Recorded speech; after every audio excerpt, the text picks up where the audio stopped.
Bom dia, irmãos, graça e paz. Sejam todos bem-vindos, em especial você que nos visita, que essa casa se torne um lar para você, amém? Alguém pela primeira vez aqui? Alguém nos visita pela primeira vez? Pela segunda? Pela terceira, quarta? Alguém que é novo aqui?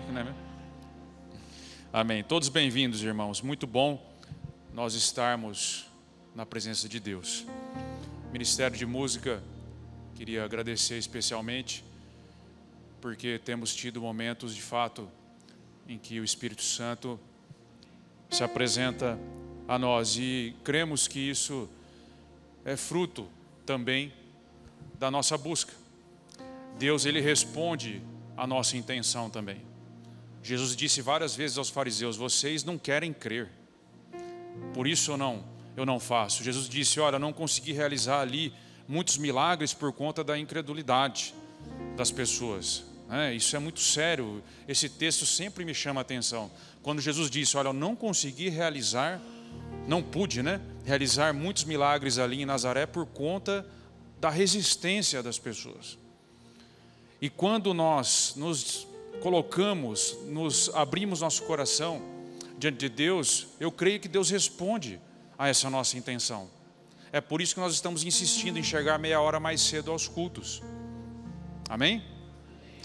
Quando você chegar meia hora mais cedo, você se ajoelha e comece a orar, a buscar essa presença de Deus. Pedir que Deus se manifeste às nossas crianças, em especial às nossas crianças com deficiência. Porque Deus pode falar com qualquer um. Não existe intervenção humana capaz de fazer o que Deus pode fazer por essas crianças e por nós. E nós precisamos querer isso. E como nós demonstramos para Deus que queremos muito isso? Se nós chegarmos mais cedo para pedir isso. Se nós chegarmos e nos prepararmos para esse momento. Amém? Então todos convidados, vamos nos unir nesse movimento que Deus está promovendo, em que nós estamos respondendo ao convite que Ele está fazendo, e nós teremos muito mais dele. Amém? Tema da mensagem de hoje: Deus parou. Gênesis 18, se você quiser acompanhar comigo. Gênesis 18, capítulo 18, do 1 em diante, se você quiser abrir a sua Bíblia.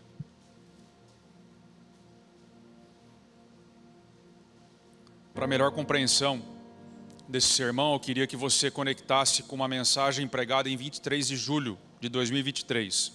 Ela se chama Eu Vi o Deus que me vê. Até se a mídia puder colocar na descrição do vídeo, seria legal. Por quê? Porque essa mensagem anterior, ela vai tratar dos versículos que vêm antes de Gênesis 18. Ela vai te contextualizar melhor, mas eu vou te dar um breve contexto aqui para você compreender.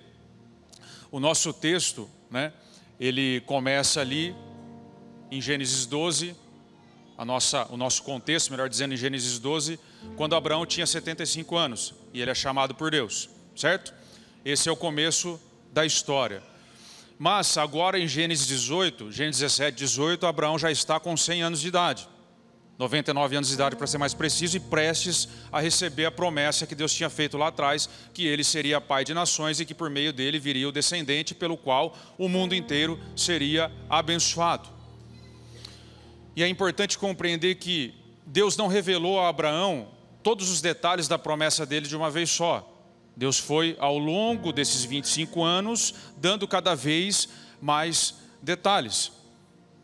E nós vimos na pregação anterior, nessa que eu mencionei, que passados 10 anos da promessa feita a Abraão, Abraão estava então com 85, 86 anos, Abraão então tem a brilhante ideia, de tentar ajudar Deus, e ele então se deita com Agar. Mas nós vimos na pregação anterior que isso não foi uma medida assim maluca de Abraão. Pareceu óbvio a ele e Sara fazerem isso. Por quê? Deus disse que por meio de Abraão viria a descendência. Ele não tinha falado nada a respeito de Sara ainda. Ele só vai falar a respeito de Sara em Gênesis 17. Passados quase 25 anos da promessa. Naquela época em que Abraão se deita com Agar, Deus não tinha falado nada sobre Sara. Ele só tinha dito: olha, por meio de você, Abraão, virá o descendente. Passaram-se 10 anos, Sara não engravida. Naquela cultura era comum num casal que não tinha condições de ter filhos, suscitar descendência por meio de um escravo, e eles fazem o que era mais lógico. E sabemos que a lambança e o problema que virou a partir disso. Em primeiro lugar, porque não era o plano de Deus. Em segundo lugar, porque Agar começa então a desprezar Sara. E dá um problema lascado nessa família e acaba com a expulsão de Agar, grávida de Ismael, que vai parar no deserto e só não morre porque o anjo do Senhor, ou seja, o próprio Senhor, aparece para ela e a manda de volta para sua senhora. As coisas se apaziguam temporariamente, a vida segue e Abraão continua na mesma situação. E é muito, irmãos, mas muito provável que Abraão então pensou que a promessa, o descendente viria por meio de Ismael. Porque veja bem, Agar é expulsa, Deus manda ela de volta e Deus não fala mais nada. Passa anos agora sem falar mais nada. Ismael está crescendo, Ismael está se tornando um jovem, e na cabeça de Abraão é muito provável que ele pensava que agora Deus iria fazer tudo por meio de Ismael mesmo. Só que Deus surpreende Abraão e aparece para ele de novo em Gênesis 17.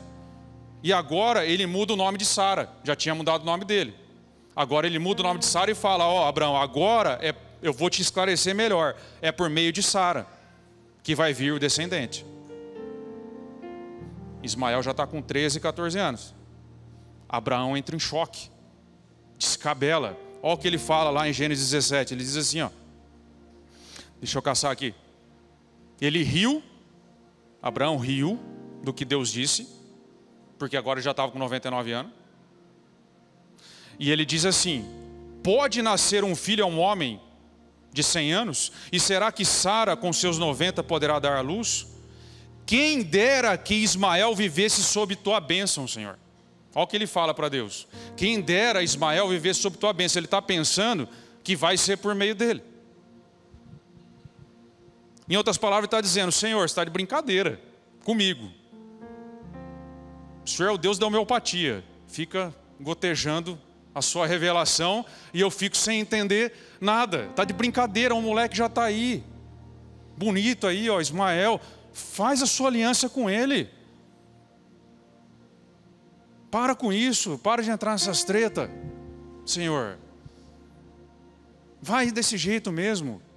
Mas Deus não aceita ajuda humana na sua salvação, porque a salvação vem apenas do Senhor. Desde o começo é um milagre. Não pode ter ação humana dentro da salvação que Deus promove. E Ismael é fruto de um esforço humano. É fruto de uma tentativa humana de ajudar Deus. Deus não precisa da nossa ajuda para nos salvar. E desde o começo tudo foi por meio de um milagre. E Abraão então continua com a sua promessa, como Deus reafirma, porque Deus não muda os seus planos por conta dos nossos erros. Ao contrário, Deus nos perdoa. Deus mantém os seus planos. Abraão agora tem Sara com seus 90 anos e uma promessa. Abraão agora tem um filho que não é o filho da promessa. Tanto é que mais à frente Deus diz, né? Quando Abraão vai ao Monte Moriá, pegue o teu filho, o teu único filho. Mas já tinha Ismael. Mas Deus considera Isaque o teu único filho. O filho da aliança, filho da promessa. E Abraão também agora de brinde tem 99 anos nas costas. Ou seja, a situação estava desfavorável para o nosso amigo Abraão quando nós lemos aqui Gênesis 18. Porque agora Deus aparece de novo para ele nos carvalhais de Manre. Essa era a situação de Abraão. Amém? Então vamos lá ao nosso texto. Se você quiser abrir aí comigo. Diz assim a palavra. O Senhor apareceu a Abraão. Mais uma vez, né, irmãos? Apareceu a Abraão para dar mais uma parte da promessa. Lá nos carvalhos de Manre, quando ele estava sentado à entrada da sua tenda, na hora mais quente do dia. Isso aqui é importante, a hora mais quente do dia. Abraão ergueu os olhos e viu 3 homens em pé. Isso também é importante, 3 homens em pé a pouca distância. Quando os viu, saiu da entrada da sua tenda, correu ao encontro deles e curvou-se até o chão. Disse ele: meu senhor, se eu mereço seu favor, não passe pelo seu servo sem fazer uma parada. Eu mandarei buscar um pouco d'água para que lavem os pés e descansem debaixo dessa árvore. Vou trazer-lhes também o que comer, para que recobrem as forças e prossigam pelo seu caminho, agora que já chegaram até este seu servo. Está bem, faça como está dizendo, responderam. Abraão foi apressadamente à tenda e disse a Sara: depressa pegue 3 medidas da melhor farinha, amasse-a e faça uns pães. Depois correu ao rebanho e escolheu o melhor novilho e o deu a um servo que se apressou em prepará-lo. Trouxe então coalhada, leite e o novilho que havia sido preparado e o serviu. Enquanto comiam, ele ficou perto deles em pé, debaixo da árvore. Onde está Sara, a sua mulher? Perguntaram. Ali na tenda, respondeu ele. Então disse o Senhor: eu voltarei a você na primavera, e Sara, sua mulher, terá um filho. Sara escutava a entrada da tenda atrás dele. Abraão e Sara já eram velhos de idade, bem avançada, e Sara já tinha passado da idade de ter filhos. Por isso riu consigo mesma, quando pensou: depois de já estar velha e meu marido já ser idoso, ainda terei esse prazer? Mas o Senhor disse a Abraão: por que Sara riu e disse: poderei realmente dar à luz agora que sou idosa? Existe por um acaso alguma coisa impossível para o Senhor? Na primavera eu voltarei a você e a Sara e terão um filho. Sara teve medo e por isso mentiu: eu não ri. Mas ele disse: não negue, você riu. Quando os homens se levantaram para partir, avistaram lá embaixo Sodoma, e Abraão os acompanhou para despedir-se. Então o Senhor disse: esconderei de Abraão o que estou para fazer? Abraão será o pai de uma nação grande e poderosa, e por meio dele todas as nações da terra serão abençoadas. Pois eu o escolhi para que ordene aos seus filhos, a nós, aos filhos da fé, e aos seus descendentes que se conservem no caminho do Senhor, fazendo o que é justo e direito, para que o Senhor faça vir a Abraão o que lhe havia prometido. Disse-lhe, pois, o Senhor: as acusações contra Sodoma e Gomorra são tantas, e o seu pecado é tão grave, que descerei para ver se o que eles têm feito corresponde ao que têm ouvido. Senão eu saberei. Os homens partiram dali e foram para Sodoma, mas Abraão permaneceu diante do Senhor. Abraão aproximou-se dele e disse: exterminará, Senhor, o justo com o ímpio? Até aqui. Vamos orar mais uma vez, curve sua cabeça. Senhor, nós te agradecemos. A sua palavra foi lida, Senhor. A sua palavra não volta vazia. A sua palavra traz vida, e nós queremos te pedir nessa hora: traga vida por meio da sua palavra, Senhor. É assim que nós oramos e te agradecemos, em nome de Jesus. O primeiro ponto que eu quero tratar, que eu vejo do texto, está no verso 1. E esse verso me mostra um Deus que sempre está e sempre estará lá quando nós precisarmos. O texto começa assim: o Senhor apareceu a Abraão perto dos carvalhais de Manre, quando ele estava sentado à entrada de sua tenda, na hora mais quente do dia. Provavelmente Abraão está ali descansando de um dia de trabalho, na hora mais quente. Na agricultura ali isso era comum. E ele está ali sentado à porta da sua tenda. Eu não posso provar isso, mas eu creio que Deus não chega a Abraão à toa. O texto não relata esse momento à toa, que era a hora mais quente do dia. Se você se lembrar, Deus visita a samaritana na hora mais quente do dia. Se você se lembrar, Deus vai a Agar no momento da hora mais quente dela, quando não tinha mais nada. Se você se lembrar, quando Jesus recebe a notícia sobre Lázaro, que está gravemente doente, ele segura mais 2 dias e chega na hora mais difícil ali. Eu penso que essa hora mais quente era a hora mais difícil, porque Abraão tinha trabalhado e agora ele estava descansando. E nós sabemos que quando paramos e começamos a descansar, é a hora que, para muitas pessoas, os pensamentos ruins começam a vir. Naquele momento, nos finais de semana, em que você para do seu dia de trabalho, na correria, em que você de fato descansa, que você começa, como diz o outro, a pensar na morte da bezerra, é que começa a vir os pensamentos ruins. Você começa a pensar sobre as coisas essenciais da vida. E muitas pessoas se afligem. Basta você dar um Google aí, você vai ver que as taxas de suicídio aumentam consideravelmente domingo à noite. Que é o momento em que a pessoa, ela já parou, ela já pensou, e ela vai ter que recomeçar uma semana que ela não quer, e ela desiste da vida. A hora mais difícil, a hora mais quente do seu dia. E Deus aparece a Abraão justamente nesse momento. Pode parecer que a hora do descanso seja mais fácil, mas para muitas pessoas não é. E Deus chega a Abraão e reafirma a sua promessa. Deus está dizendo: olha, Abraão, aguenta mais um pouco, ano que vem vai se cumprir. Eu estou te dizendo e te revelando conforme você pode suportar. Eu fiz uma promessa a você e estou te sustentando todo esse tempo. Eu não te abandonei, filho. Eu estou te suportando, eu estou dizendo. Então nós temos um Deus que nos visita nessa hora mais quente do dia. Se você está nessa hora mais difícil, acalme-se, irmãos. Não se desespere, porque Deus costuma aparecer ao seu povo nessa hora. Deus costuma revelar-se a nós nesses momentos mais difíceis. Deus não se atrasa como não se atrasou com Lázaro. Ele segurou 2 dias propositalmente. Chegou quando Lázaro estava morto. As irmãs de Lázaro questionam Jesus: se o Senhor estivesse aqui, nada disso teria acontecido. Mas Jesus sabia o que estava fazendo, porque Ele é a ressurreição e a vida. E Ele traz Lázaro de volta, e o amigo dele ressuscita. E isso não impediu Jesus de chorar antes de ressuscitar Lázaro.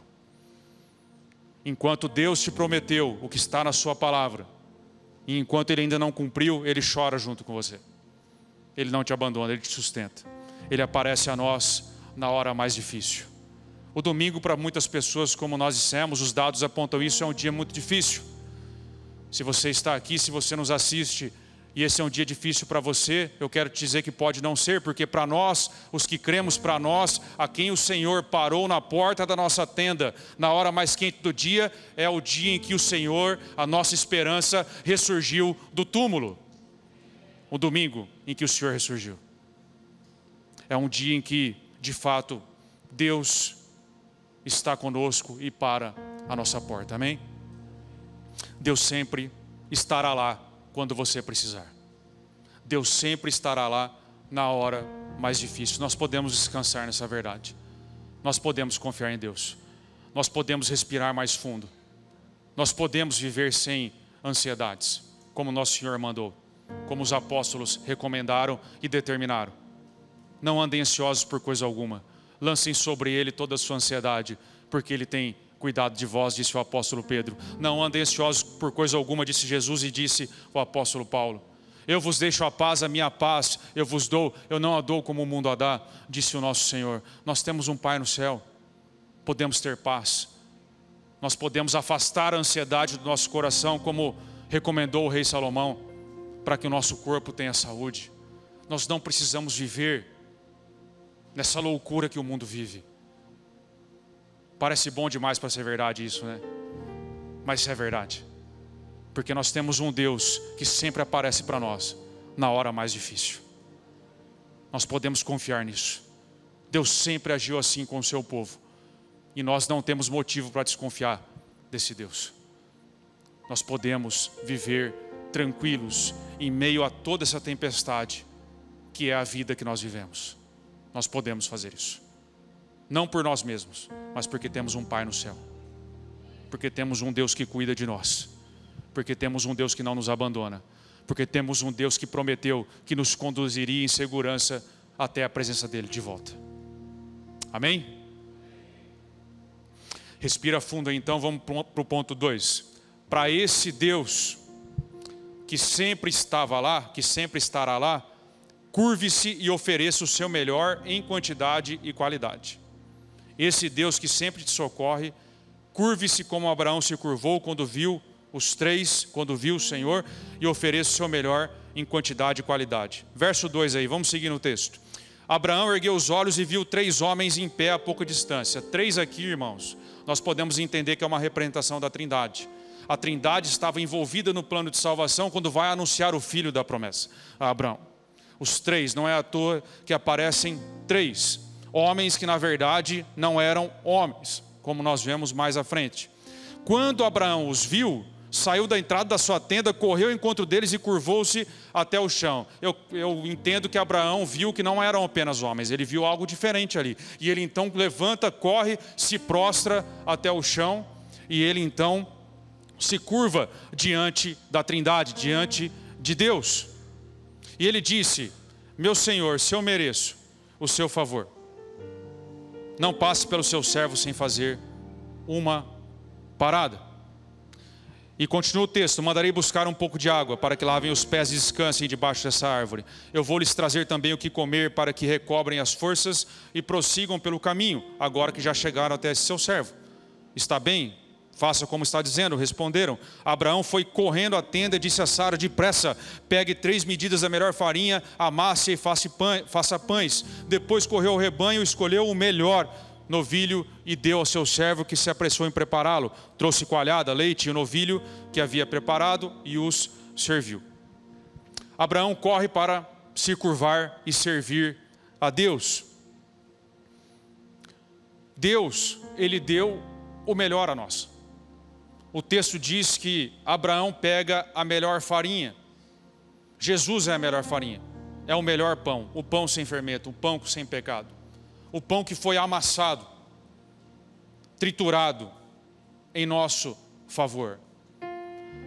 Ele pega o melhor cordeiro. Jesus é o melhor cordeiro, o cordeiro sem defeito, sem mancha, oferecido para tirar o pecado do mundo.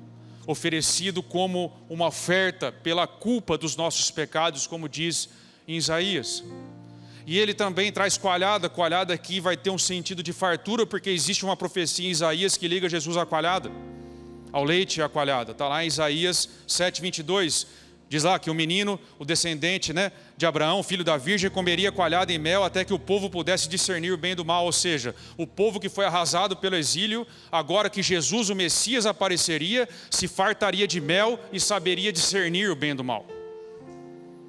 Essa imagem aqui está profundamente ligada a Jesus, o Senhor. O anjo do Senhor aparece a Abraão, é um dos 3.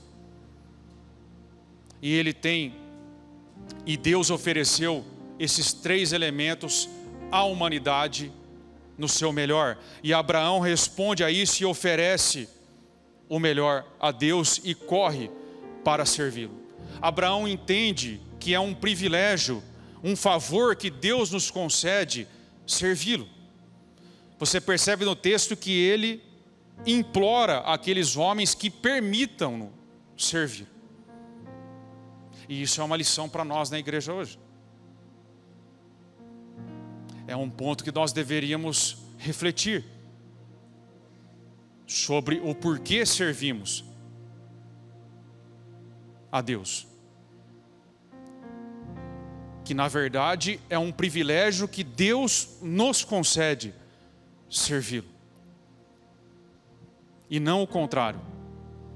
Eu não sei se nós temos essa reverência que Abraão teve. Eu sinceramente não sei.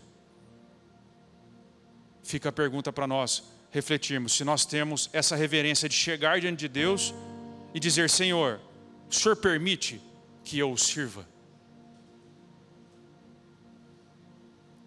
O Senhor se agradaria que eu te sirva? Porque me parece, irmãos, que nós vivemos um tempo em que as coisas estão um pouco invertidas, ou muito invertidas, nesse aspecto. Muitos sequer querem servir a Deus.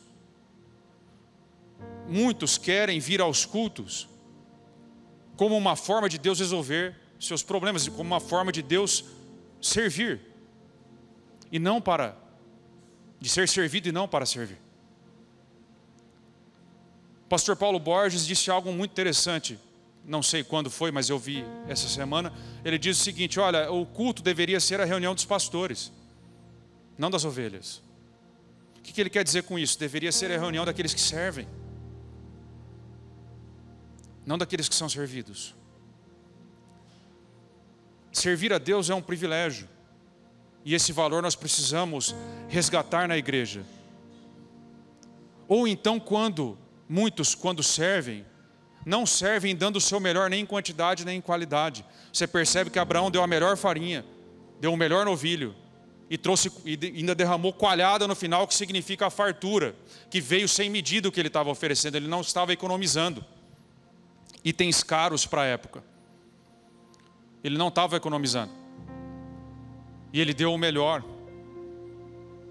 Para esse Deus que sempre estará lá e sempre está lá quando precisamos, que nos deu também da sua melhor farinha, que nos amou primeiro, que nos entregou o melhor cordeiro, que nos entregou tudo, nós não podemos oferecer a esse Deus menos do que tudo, menos do que o nosso melhor. Nós precisamos corrigir isso. Em uma igreja saudável, irmãos, todos correm, todos quando avistam a palavra, a Trindade, quando enxergam a Deus, correm e se curvam para servi-los, não fica resistindo. Em uma igreja saudável, todos servem. Por uma razão muito simples, porque com certeza se você está aqui, Deus já apareceu na sua tenda na hora mais quente do dia. E você também deveria se levantar com Abraão e se curvar diante dele para servi-lo. Para perguntar: Senhor, aonde o Senhor quer que eu te sirva? Nós não podemos oferecer novilhos mancos para Deus, sobras para Deus. Nós não podemos oferecer só a nossa velhice para Deus.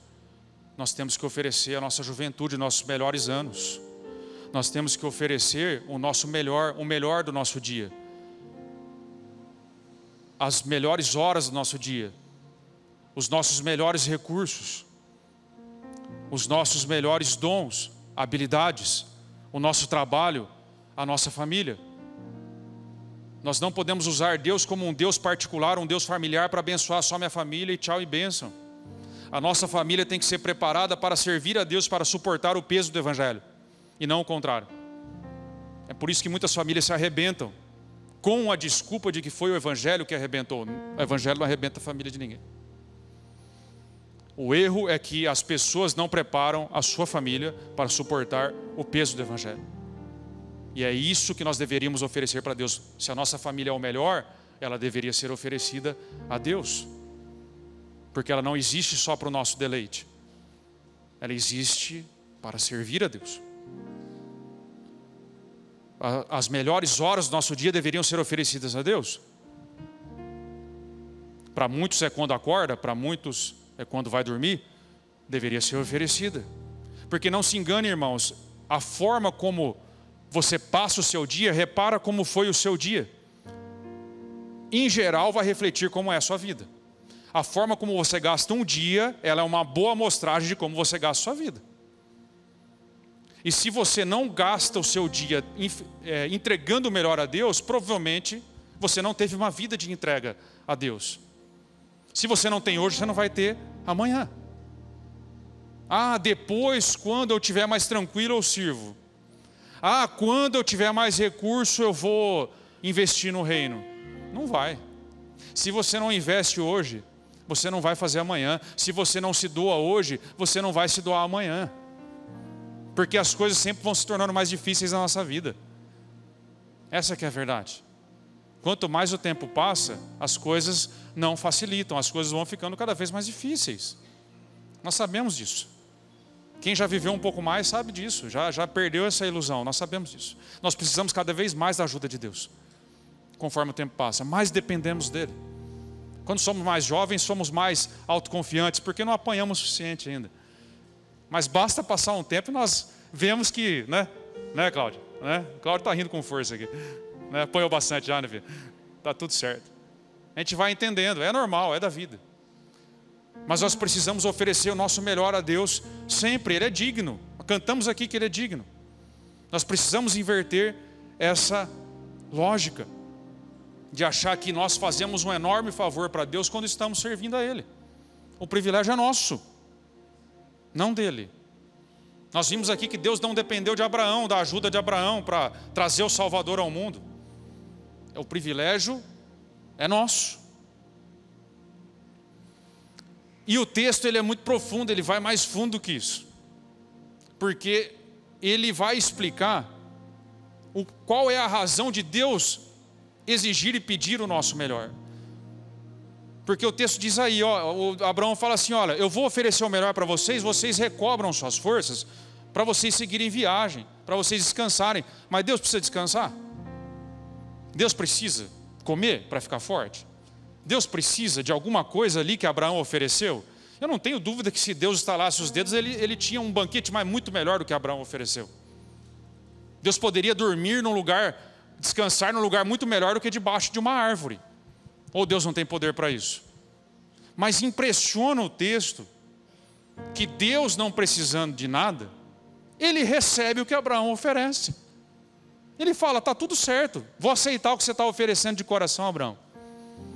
Deus, sendo dono de tudo, consegue receber um simples almoço ali, jantar, que Abraão faz.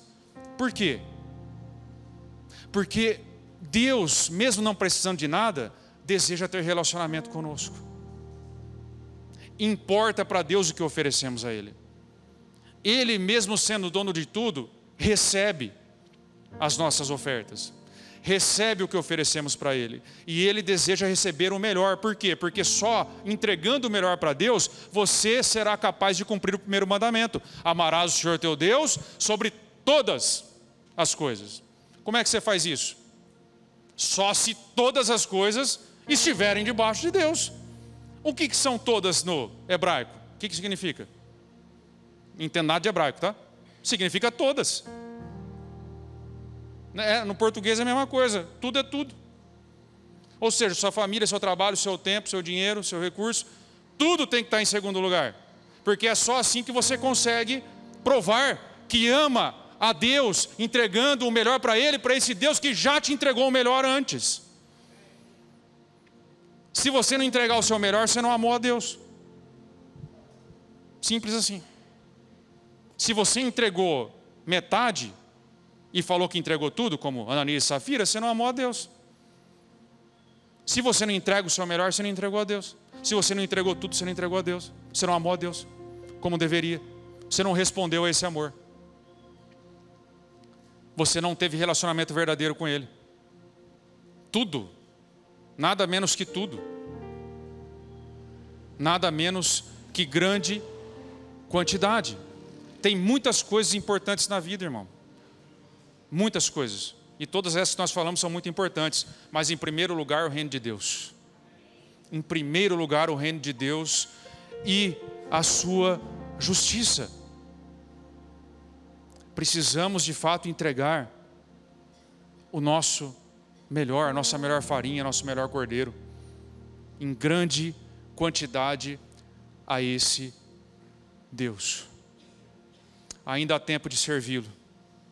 Ainda há tempo de dar o nosso melhor. Ainda há tempo de responder a esse Deus. O amor que nós temos que dar a Deus e devolver a Ele não pode ter nenhum paralelo com outro amor da nossa vida. Porque o amor que Deus entregou a nós não tem paralelo com nenhum outro a nossa vida. O tipo de amor que você ama a sua família não pode ser o mesmo amor que você dá para Deus. Isso é colocá-lo em segundo lugar. Jesus disse, aquele que ama mais seu pai, sua mãe, sua esposa, seu filho, mais do que a mim, não é digno de mim. Quem não renuncia a tudo não é digno de mim. O amor que nós respondemos a esse Deus, ele precisa estar numa prateleira maior. Porque o amor que Ele nos entregou está numa prateleira maior. Precisa ser compatível com isso. Nada pode competir com o amor que entregamos a Deus. Amarás o teu Deus sobre todas as coisas. Amarás ao Senhor teu Deus com toda a tua alma, com toda a tua força, com todo o teu entendimento. Nada pode estar acima desse amor. Amém? Terceiro ponto, vamos seguir. Continuando no texto aí. Terceiro ponto é: negue-se a si mesmo, mas não negue sua realidade para Deus. A partir do verso 9. Onde está Sara, sua mulher? Perguntaram. Ali na tenda, respondeu ele. Então disse o Senhor: voltarei a você na primavera e Sara, sua mulher, terá um filho. Sara escutava a porta da tenda atrás dele. Abraão e Sara já eram velhos, de idade bem avançada. E Sara já tinha passado da idade de ter filhos. Por isso riu consigo mesma quando pensou: depois de já estar velha e meu senhor idoso, ainda terei esse prazer? Mas o Senhor disse a Abraão: por que Sara riu e disse: poderei realmente dar à luz agora que sou idosa? Existe alguma coisa impossível para o Senhor? Na primavera eu voltarei a você e Sara terá um filho. Sara teve medo e por isso mentiu: eu não ri. Mas o Senhor disse: não negue, você riu.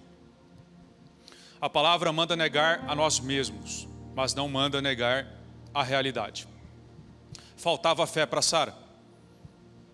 E ela negou diante do Senhor que faltou fé. Ela negou que tinha rido. E o Senhor disse: não negue, você riu. Não negue, porque se você negar a sua realidade, fica impossível de consertar as coisas. Se você negar diante de Deus o que realmente você é, fica impossível das coisas serem corrigidas. Nunca haverá arrependimento, nunca haverá um retorno, nunca haverá um conserto, nunca haverá luz, porque Deus trabalha somente com a verdade. Deus trabalha somente com os fatos como eles realmente são. Deus não trabalha com hipóteses, Deus trabalha com os fatos. O que nós somos, o que Ele é, o que Ele fez, o que Ele quer que façamos. Fatos não são hipóteses, não são conjecturas, não são ilações, não são imaginações. Deus só pode trabalhar com a verdade, com o que é real, onde tem luz, onde tudo está explícito. Deus não trabalha de forma escondida. A carta aos Colossenses diz que havia um mistério, mas esse mistério agora estava escancarado, e esse mistério era Cristo, a esperança da glória. E Ele foi plenamente revelado. Toda a sabedoria estava escondida em Cristo, e ela foi completamente revelada. Não tem nenhum tipo de sabedoria oculta, nenhum tipo de caminho esotérico diferente que nós alcançamos. Tudo está escancarado em Cristo, a luz do mundo. Deus só trabalha com a luz. Deus só trabalha com isso, com a verdade, em cima da verdade. O seu trono está afirmado sobre a verdade. A sua palavra é a verdade. Ele é a verdade.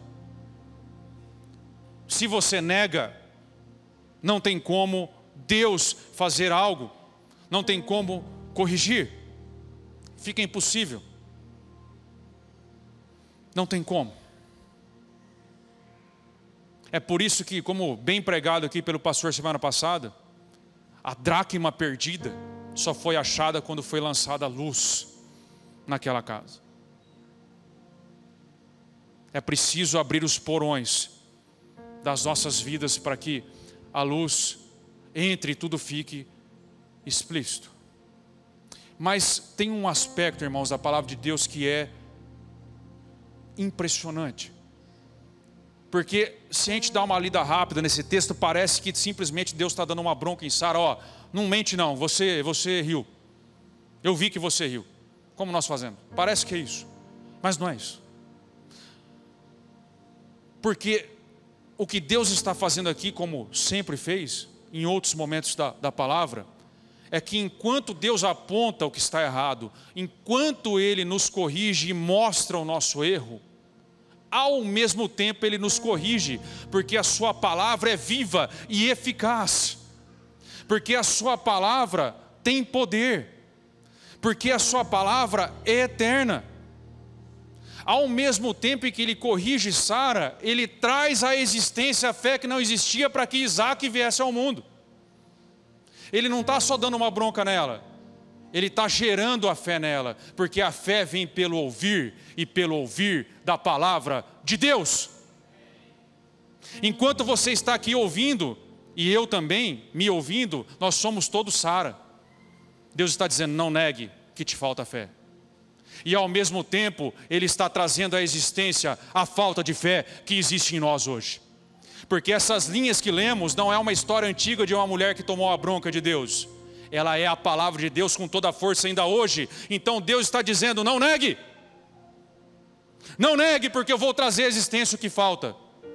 Se falta fé para você nas promessas de Deus, não negue. Porque Ele vai trazer o que falta ainda hoje. A palavra de Deus não é um museu.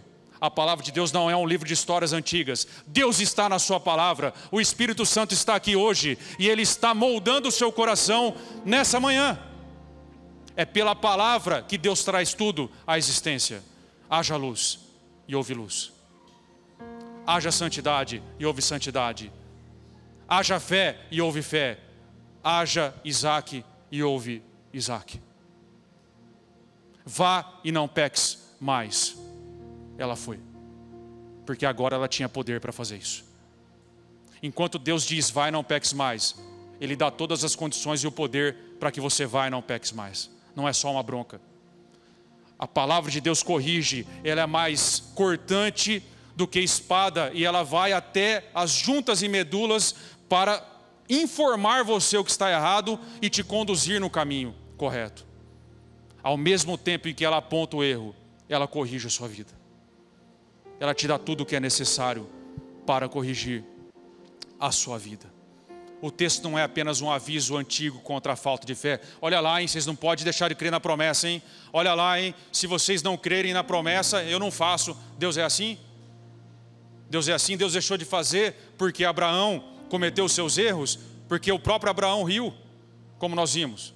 Deus deixou de fazer por conta disso. Deus está dizendo assim, olha, se você não fizer da forma como eu quero, eu não faço também. Não é isso, enquanto Ele diz, olha, não negue, você riu, Sara, você precisa confiar em mim. Existe algo impossível para Deus, Sara. Olha Deus trabalhando a fé dela. Existe algo impossível para o Senhor, Sara, me responda isso. E ela passou a crer que o Messias viria por meio dela, que ela teria de fato um filho, em qual todas as nações seriam benditas, em que nós, que somos os filhos da fé de Abraão, seríamos benditos. Deus está corrigindo ela, não está dando bronca, não está ameaçando, Ele está gerando a fé que não existia por meio da sua palavra. E é o que Ele está fazendo aqui hoje. A fé vem pelo ouvir, e pelo ouvir da palavra de Deus.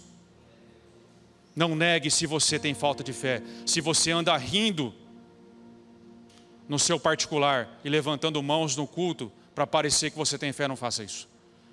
Peça a Deus que aumente sua fé. Teve um pai com um filho endemoniado que se encontrou com Jesus. Se encontrou com Jesus e ele virou para Jesus e falou o seguinte, olha Senhor, se tu podes, faz alguma coisa pelo meu filho. Isso não caiu bem para Jesus. Ele falou assim, se eu posso? Por um acaso tem algo impossível para Deus? Se eu posso, tudo é possível ao que crê. Jesus disse. E ele disse, eu creio, me ajuda na minha falta de fé. Eu creio, me ajuda na minha falta de fé, porque eu não creio o suficiente, Senhor. O que Jesus fez? Foi embora até que ele tivesse fé? Não, ele curou o menino. Porque sendo fraco ou sendo forte, Deus nos ajuda na nossa falta de fé. Se nós formos honestos com Ele. Não negue se você precisa da ajuda de Deus. Para finalizar, quarto ponto. Deus parou por causa do filho, a partir do verso 16. Diz lá, quando os homens se levantaram para partir, avistaram lá embaixo Sodoma. E Abraão os acompanhou para despedir-se. Então o Senhor disse, esconderei de Abraão o que eu estou para fazer? Abraão será o pai de uma nação grande e poderosa, e por meio dele todas as nações da terra serão abençoadas. Pois eu escolhi para que ordene aos seus filhos e aos seus descendentes que se conservem no caminho do Senhor, fazendo o que é justo e direito, para que o Senhor faça vir a Abraão o que lhe havia prometido. Disse-lhe, pois, o Senhor, as acusações contra Sodoma e Gomorra são tantas, e o seu pecado é tão grave, que descerei para ver se o que eles têm feito corresponde ao que tenho ouvido, senão eu saberei. Os homens partiram dali e foram para Sodoma, mas Abraão permaneceu diante do Senhor. Aqui é importante, os homens foram, 2 foram, mas Abraão permaneceu diante do Senhor conversando. A Trindade, esses anjos saíram rumo do céu, rumo a Sodoma e Gomorra para ser juízo. Diz o texto que eles estavam indo, e se você continuar a leitura, é para lá que eles vão, para destruir tudo, para exercer juízo sobre aquela cidade afundada no pecado. Mas no meio do caminho, o Senhor para, por causa do filho da promessa, por causa do seu amigo Abraão, que intercede por Ló. E os anjos retiram Ló antes de exercer juízo. Deus já deu um decreto sobre esse mundo. Esse mundo já está condenado. E ele já saiu do seu lugar para exercer justiça. Mas no meio do caminho ele parou por causa do Filho. Do Filho de Deus, da semente de Abraão, Jesus Cristo. Por conta dele, ele parou e está à porta da nossa tenda, ouvindo a nossa intercessão por todos aqueles que estão aguardando o julgamento final. Deus parou em meio à sua caminhada rumo a exercer a sua justiça. Os anjos ainda não chegaram até aqui para exercer o juízo. Ainda há tempo de sermos salvos. Ainda há tempo de acolhermos, de termos essa refeição com o Senhor, de perguntarmos a Ele se Ele deixa, se Ele nos aceita para servi-lo. Ainda há tempo para isso. E nós precisamos entender o que significa salvação. Porque salvação, ela é muito mal compreendida. As pessoas ouvem a palavra salvação e pensam que é só a salvação final. Então eu não vou para o inferno, eu vou para o céu. Isso é salvação. É claro que esse é o objetivo da salvação. Esse é o alvo de tudo, quando nós estivermos lá. Mas não é só isso. Salvação não é só naquele dia, não vou saber só lá. Só é salvo naquele dia quem já é salvo hoje. Quem já experimenta a salvação hoje. Porque a palavra no grego para salvação é a mesma palavra para curar, por exemplo. Tanto é que você lê nos evangelhos, olha, Jesus te salvou, Jesus te curou, porque a palavra é a mesma. É a mesma palavra que Paulo usa quando diz, olha, tenho certeza que Deus vai me tirar da prisão, é a palavra salvação. É a mesma palavra para preservação. É a mesma palavra para libertação, porque tudo isso faz parte da salvação. Então quem é salvo é curado hoje. Não é que você nunca fica doente, mas é curado hoje. É curado da enfermidade do pecado. Então a amargura que estava na sua vida não tem mais. Agora você consegue sorrir, agora você consegue ser feliz, agora você consegue perdoar, agora você é curado realmente fisicamente. Tantos testemunhos tivemos aqui recentemente, aquela moça curada do câncer. Eu me lembrei recentemente do Gabriel, o filho de uma amiga nossa, e ele é amigo também, trabalha comigo faz mais de 10 anos, ele é deficiente físico. E ele estava em crises, vivia tendo crise e parar no hospital por conta dos rins, porque ele não anda. E eu fui vê-lo no HR. E ele é um filho de Deus também. Eu falei, filho, você crê que Jesus pode? Eu creio, vamos unir nossa fé? Coloquei as mãos sobre ele, ele orou também, nós oramos, Senhor, cura ele. E na hora a dor sumiu, ele urrava de dor e a dor sumiu. E ele ficou surpreso, eu falei, mas por que você ficou surpreso? Nosso Senhor cura, hoje. Isso é salvação, Ele está nos salvando hoje. Enquanto Deus quiser que nós permaneçamos aqui, Ele vai nos curar. O dia que Ele quiser que nós partamos também, não tem médico que segure. É assim que funciona. Simples assim, Ele nos cura. Não tem nada impossível para Ele. Ele nos liberta, nos livra, nos preserva. Se você não tiver com a botija de azeite transbordando hoje, não tem azeite suficiente para depois. É hoje que a salvação é experimentada. Ela é antecipada pelo Espírito Santo.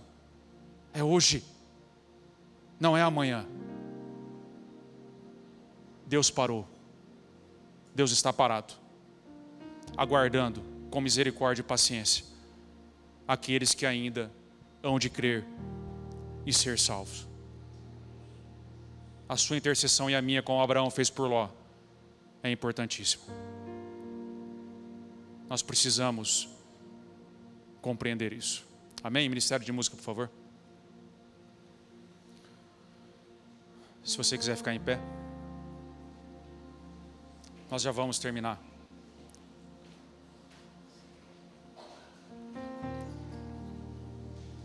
Mas eu quero fazer um apelo aqui. Para você que ainda que foi tocado por essa palavra e entendeu que você estava achando que quando servia estava fazendo um favor para Deus, ou você que ainda não serve a Deus, ou você que não conhece a Deus. Gostaria que você pudesse fechar os seus olhos. Não quero expor ninguém. Se você se identificou, você aí não precisa se identificar, você vai fazer uma oração a Deus, você vai orar a Deus, perguntando a Ele. Eu não vou fazer um apelo se você aceita Jesus, se você quer Jesus. O apelo é para você perguntar para Deus se existe um lugar para você no seu reino, se Ele deixa você ter o privilégio de servi-lo, se Ele permite isso. Nós precisamos voltar as coisas aos seus devidos lugares. Quem tem que ser servido é Ele. Nós vamos cantar uma última música. Enquanto cantamos, você vai falando com Deus e você vai se entregando a Ele dessa maneira, amém? Amém. Põe a mão no seu peito, vamos orar, feche seus olhos. Senhor, nós estamos aqui diante de Ti, Senhor. Oh Deus, nós estamos diante da Sua palavra e nós não queremos negar a nossa situação, Senhor. Oh Deus, queremos confessar a nossa falta de fé, Senhor, e Te pedir, aumenta a nossa fé, Senhor Jesus. Nós queremos Te pedir, Senhor, e confiar que o Senhor está aumentando a nossa fé nessa hora. Nós queremos Te pedir, Senhor, perguntar a Ti humildemente, reserva um lugar para nós, Senhor, para que nós possamos Te servi-lo. Oh Deus, aceita-nos, Senhor, aceita a nossa oferta. Aceita o pouco que temos, Senhor. O Senhor que é o Rei do Universo, o Senhor que é dono de tudo, incluindo a nós. Aceita a nossa oferta, Senhor. Nós queremos Te servir com o nosso coração, Pai. Nós queremos Te servir com tudo que temos. Ajuda-nos a dar o melhor. Ajuda-nos a dar, Senhor, algo que corresponda ao Teu sacrifício, que seja digno da Sua entrega, Senhor. É assim que nós oramos, Pai, e Te agradecemos e confiamos na Sua bondade, confiamos no Seu amor, Senhor, confiamos que o Senhor não nos joga fora, apesar dos nossos erros, e que o Senhor tem grande perdão e grande misericórdia sobre nós. Ajuda-nos, Senhor, é assim que nós oramos e Te agradecemos, em nome de Jesus, amém e amém. Amém, irmãos? Abra suas mãos, quero te despedir. O Senhor te abençoe e te guarde. O Senhor faça resplandecer o seu rosto sobre ti e tenha misericórdia de ti. O Senhor sobre ti levante o seu rosto e te dê a paz. Deus te abençoe, ótimo domingo e até semana que vem, se Deus quiser.